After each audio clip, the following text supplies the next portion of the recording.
Welcome everyone, good morning, and let's begin with another session of Wellness Education. Wellness Education program के अंतर्गत आप सबका हार्दिक स्वागत. And today we are looking at a very beautiful topic, and that is exercise. Exercise? Do we exercise? Well, we do exercise. What is exercise?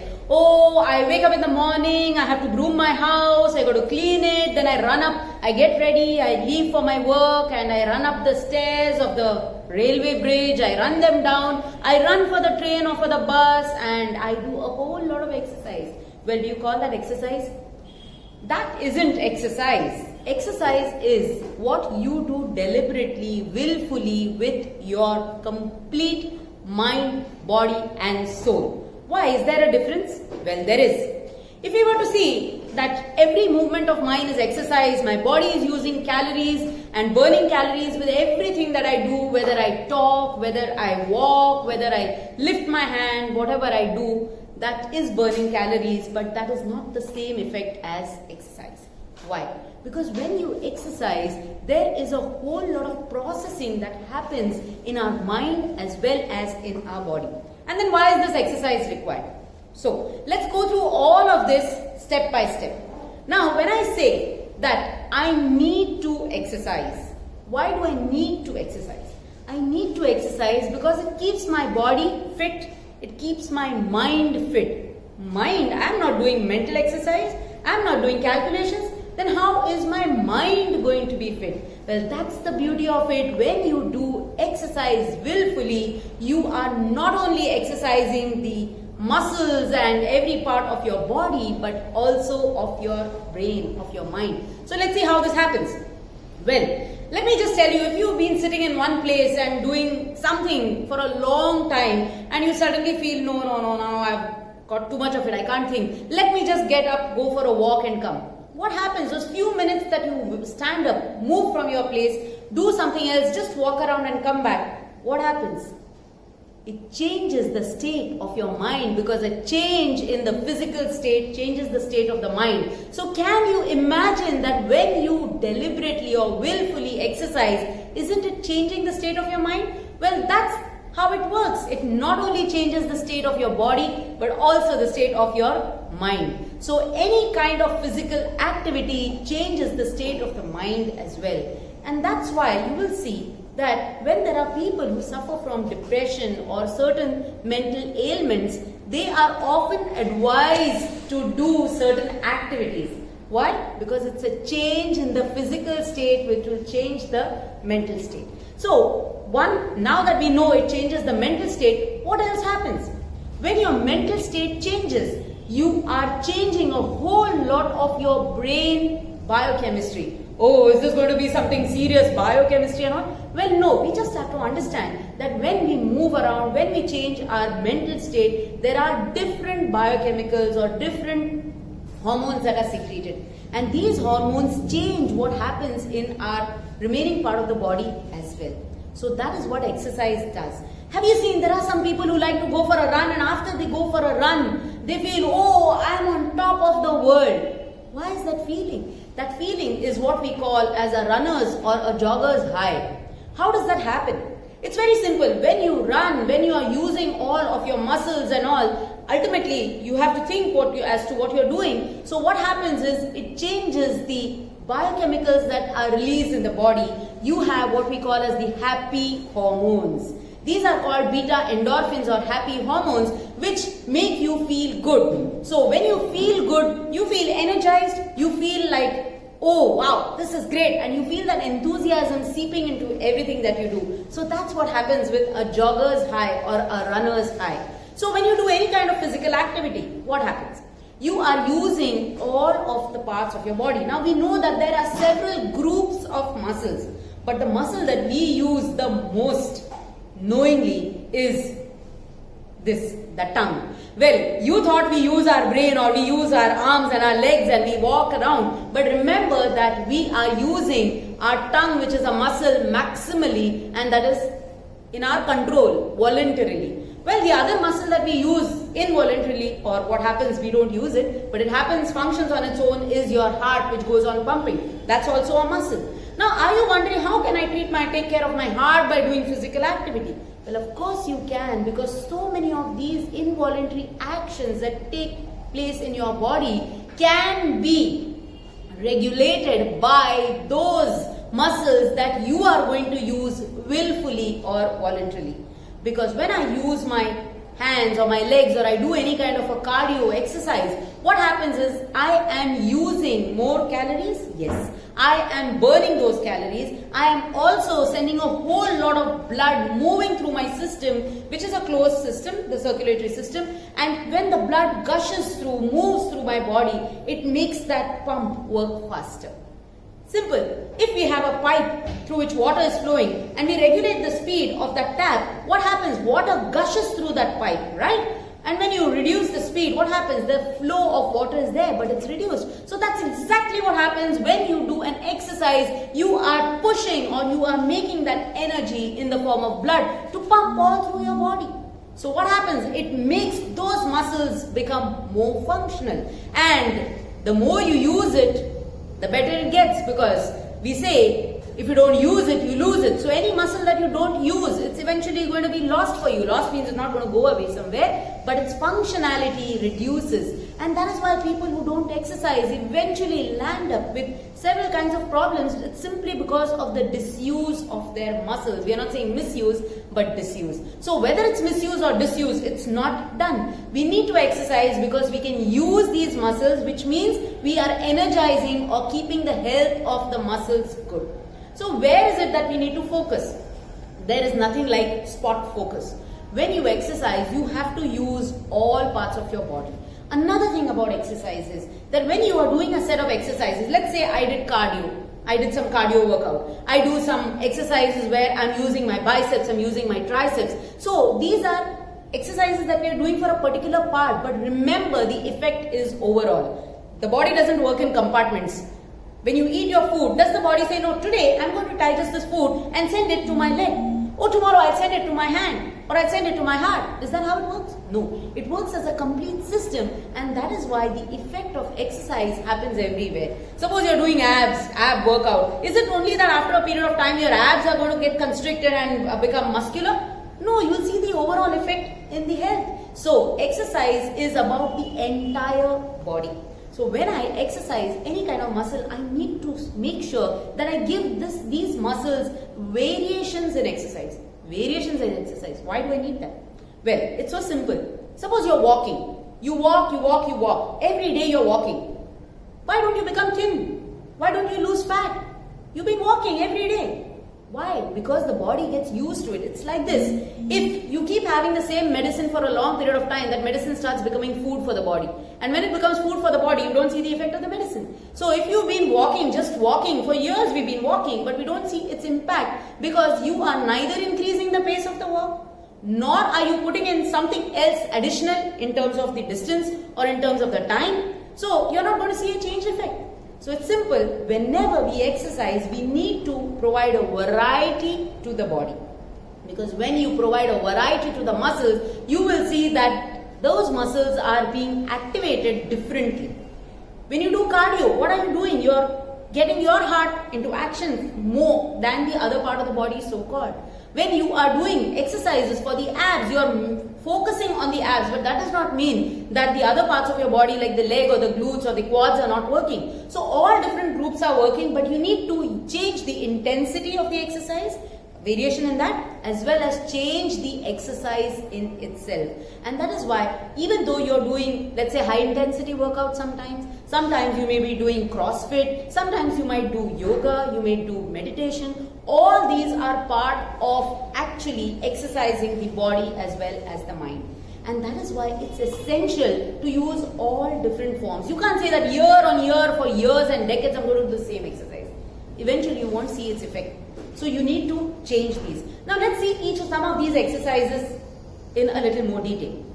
Let's say I'm doing some postures or asanas or yogic exercises. Why do I do these yoga? Some say, oh, you're not going to lose any weight, you're not going to get anything. No. If we've been following it, that means there's something happening. We need to understand that it's not just about vigorous action, it's not just about vigorous movements that exercise. You have to understand that your body is like cloth. If you need to clean the cloth, what do? You might put it in the washing machine. a washing machine, the cloth gets squeezed completely so that the dirt comes out, right? So your body needs to be squeezed. You need to wring out the body just like you wring out your clothes. And that's what some of the asanas do. You don't think that they do much, but internally they do. They allow those organs to twist. They allow the internal soft organs to be worked upon. In fact, you'll be surprised to know that all exercises, whatever type you follow, will work on the muscles. But yoga is a sort of, or the asanas involved in yoga, work on the internal linings of your systems. For instance, you know that all your soft organs like the heart, the lung, the liver, the stomach has got a covering on top which protects it. So when you do yogic postures or you do asanas, what happens is even this lining on top of the soft muscle gets exercised, and you will be amazed to know that a whole lot of toxin can get accumulated there. So you need to release that, and that is what some of the asanas do. It's essential to use yogasana as well as part of your exercise routine, because this is how it functions. It is not just about the muscle, it's about even the lining of the muscle. It's about working down to the cellular level, and that's exactly what yoga does. Apart from that, you know that every exercise, whether it's yoga or otherwise, we compound it by right breathing, inhalation and exhalation. So when you inhale and you exhale, what are you doing? One, you are taking in oxygen, which is supposed to be the vital thing required for good health. Every cell thrives on oxygen, and when oxygen can reach every cell of your body, that's when you will see that the body is free from dis-ease. So this oxygen goes in when you inhale, but at the same time, you know that when you are inhaling, there is a process happening inside, and you need to exhale because there's carbon dioxide which is being formed. You know that as a process of oxidation, that is oxygen going in, that oxygen gets converted to carbon dioxide, it has to be thrown out. And exercise is a beautiful way of throwing out carbon dioxide, because most of us these days do very shallow breathing, but exercise allows you, helps you to do deep breathing. When you inhale willfully, you are aware that you're inhaling for a particular posture. When you're inhaling while lifting up your hands or lifting up your leg, and then exhaling when you are putting it down, at that time you are willfully throwing out that carbon dioxide, and that is removing this carbon dioxide imprint from your body, especially from your brain. And one of the best ways to do this is breathing exercise and exercise of the body.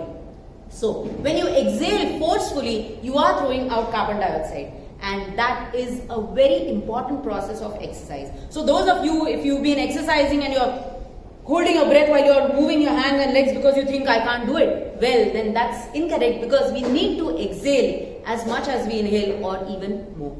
So that's how exercise works. It's the inhalation, exhalation along with the movement of the body. So when we exercise, what happens? You know that we lose a lot of water from our body in the form of sweat. Is that necessary? Of course it is. In fact, one of the important things that exercise does is to allow you to break out into sweat. It doesn't mean you got to sweat profusely like as if, there is a flow of water from your body, but you need to sweat out because the skin has pores, and these pores are outlets as well as inlets. So while they allow things to come in, they also allow toxins to go out, and toxins are thrown out of the body in the form of sweat. So when you sweat, we say sweat it out. When you sweat, what's actually happening is you are allowing some of the toxins which are at the level of the skin to be released in the form of sweat. Well, we do lose electrolytes, and that's why we replenish it with hydration, and that is something that we will reserve for another day. So when you're looking at exercise, you are losing a lot of water, but while you're losing water, through that toxins are also thrown out of the body. And in fact, believe me, in today's day and time where most of us are probably living in AC environments throughout the day, whether it's your night sleep of 8 hours or whether it's your workplace, your office, or even as much as traveling to your work or wherever you go, your educational institution, most of us resort to AC vehicles. And what's happening is our body hardly sweats. So you know the dangerous part of this? You are hardly allowing toxin to be thrown out of your body in the form of sweat. That means the only possible ways are When you go to the washroom, that's not sufficient. And it's very important in whatever season. It's not about summer, it's not about rain, it's not about winter. It's about every single season and every single day that you need to sweat it out. That means to say, exercise has to be a part of your daily routine. How much do I need to exercise? 20 to 30 minutes of exercise daily is necessary.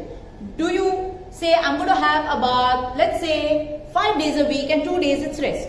I shall eat my meals, let's say 6 days a week and 1 day is rest. Do we do that?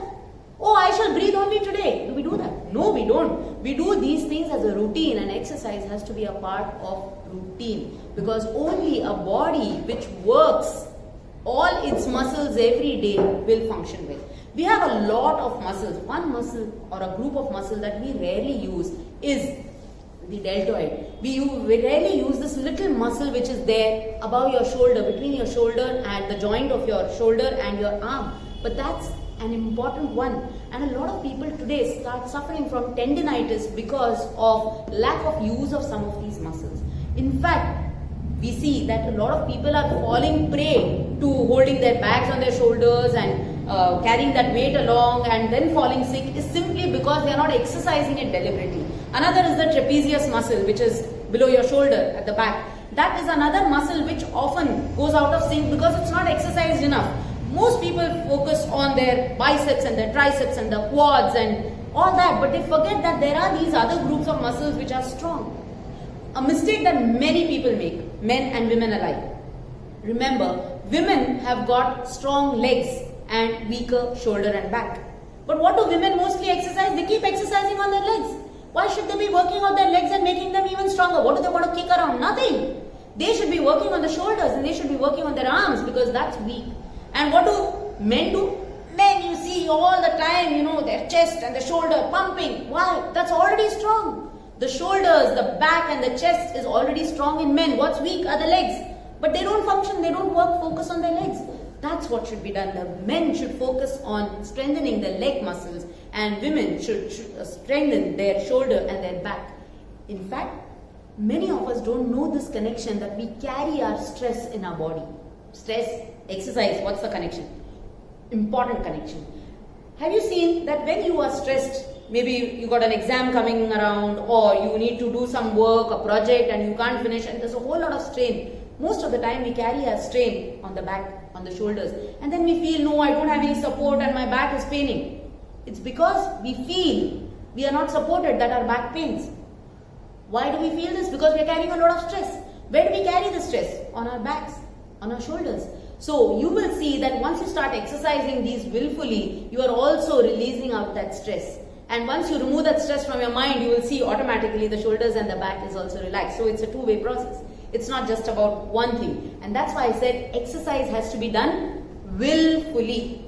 I'm not just saying willingly, I'm saying willfully, because you have to have your will to exercise and you got to focus on that exercise, because when you focus, it's not just about moving my hands and legs like that. You have to keep them taut when you move them. Why do we keep them taut and not relaxed? Because you need the blood flow to flow right to the end of the tip of your finger or the toe, because you have capillaries there. Capillaries, well, you know that the blood is flowing through your body. There are arteries, there are veins, but remember, you have veins, you have veinlets and you have capillaries. When you exercise, you are actually allowing that oxygen to go right to the tip of the capillary. You are allowing the blood to flow right to the tip of the capillary, and that is when you will see a whole lot of effects that are positive for your body when you are exercising right.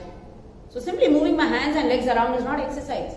Doing it willfully and doing it in the right way is important.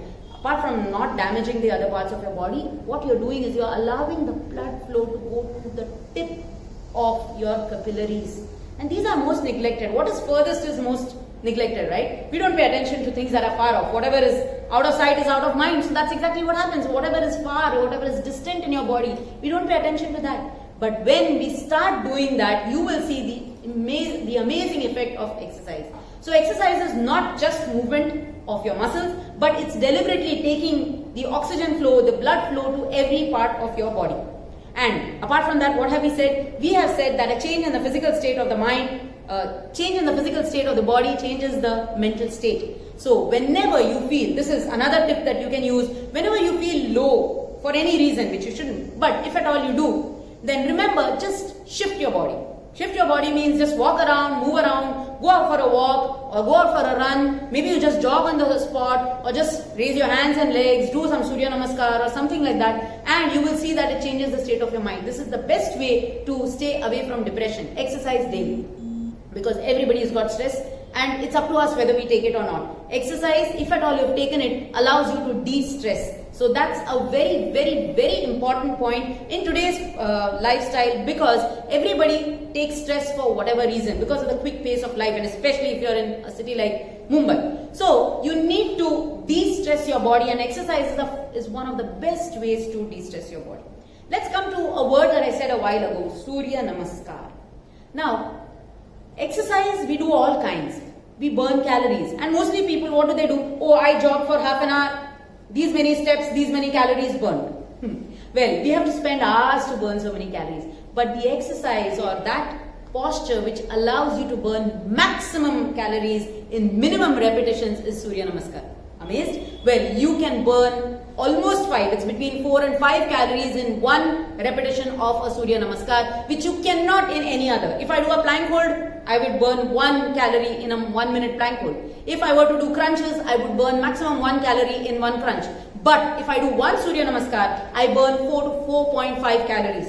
Isn't that amazing? Then why aren't we all doing it? Apart from just burning calories, you will see that Surya Namaskar tones every muscle of your body.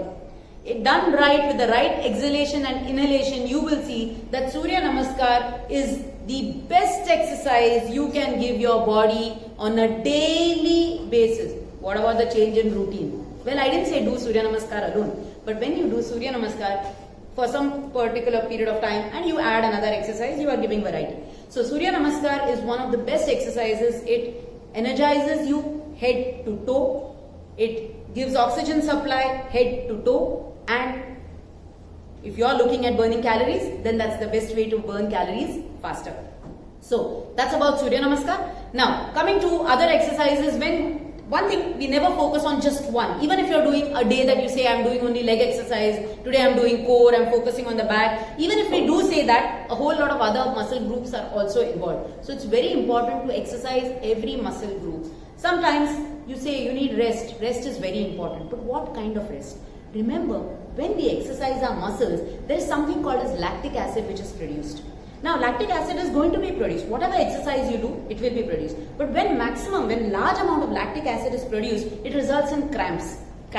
And these cramps can be released, one, by breathing well. And that is why it's very important to breathe right when you exercise. Also, it's important to hydrate while you exercise. Hydrate while exercising? Yes, just a sip. It doesn't mean you drink a whole bottle of water. But when you are exercising, between exercise, a sip of water is essential because it prevents cramping. What happens is, once that acid is formed, acid will obviously be strong there, so you dilute it with water. And that's the reason you need to sip water in between. A small tip that you can take is this wrist joint, which is a very small joint. We often do wrist movements, exercise and that kind of stuff. But whenever, let's say if I'm doing a clockwise on the wrist for say 30 counts or 50 counts, and then what do I do immediately? I do this in the other direction. What we need to remember is this is a small joint. Large amount of lactic acid can get accumulated here. So if you have done clockwise here, then leave this wrist. Do the clockwise on the next wrist. Leave it. Then do the anti-clockwise on this wrist and likewise. What happens is you are reducing the production of lactic acid in this joint because it's a small joint and it's a very important joint because in a lot of exercises that we do, plank, etc., we are focusing on putting our weight on taking it on these little joints here. So it's important to take care of these little joints, the neck especially. One of these other things, lazy place that we never work on, a lazy muscle is this muscle. Now I'm giving you this tip because it's really important. Most people don't exercise this. You mean to say it should be deliberately exercised? Yes. You will see that this muscle, the muscle groups here are rarely exercised. We talk, but that's not exercise. So if you need to exercise this, and a lot of people suffering from thyroid etc. will benefit by doing this exercise, is to simply do this. You first make a big R, then you lift your head back and then you close it. I'll show you how. So now I make a big R. Can you see there is a whole lot of strain here? because when I do R and put my neck behind, there is strain, and when I close my mouth, you will feel it becoming tight. This, for those of you who have a double chin, a tip, free tip for you. If you have a double chin, you can work on this, and it just takes hardly a few minutes. You can do it wherever. You can do it in the train, you can do it at your place of work, you can do it whenever you just remember that I need to move this. So you will see a whole lot of cellulite that often gets deposited along the jawline, which makes your face look swollen or saggy. You can do this kind of exercise. Especially as people age, you will see that automatically the muscle tone decreases and skin sags. One of the best ways to change that is to do this for this particular part over here below your jaw. So these are some of these little tips that you can take away as you exercise.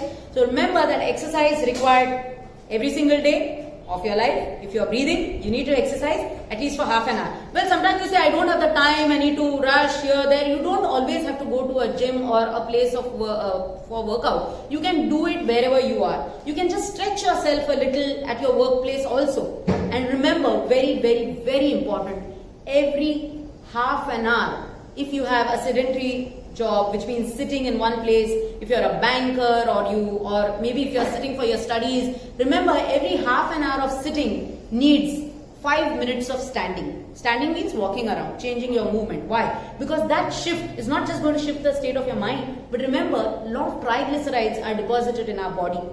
And this can change if you can simply move around every half an hour. Even if it just means standing and stretching in your place, just moving the calves around, any kind of movement that you do, just your shoulders, move them up and down, rotate your neck, whatever. 5 minutes of some activity which makes you get up from your chair, because if at all we see the maximum people who are suffering from any kind of disease is not necessarily bad nutrition, not necessarily eating the wrong kinds of foods, not necessarily smoking, drinking, etc. While these are not good for the body, what actually damages the body is lack of movement. It's the chair.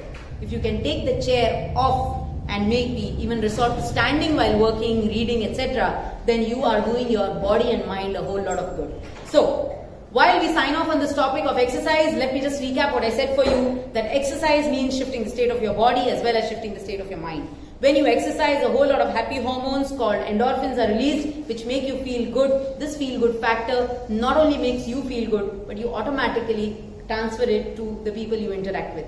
And as you exercise, remember to use different kinds of exercise, a lot of variation in exercise every day of the week, which will keep your body toned down to the last cell. So, thank you very much and have a great day. Warm up and stretching, is it necessary? Yes.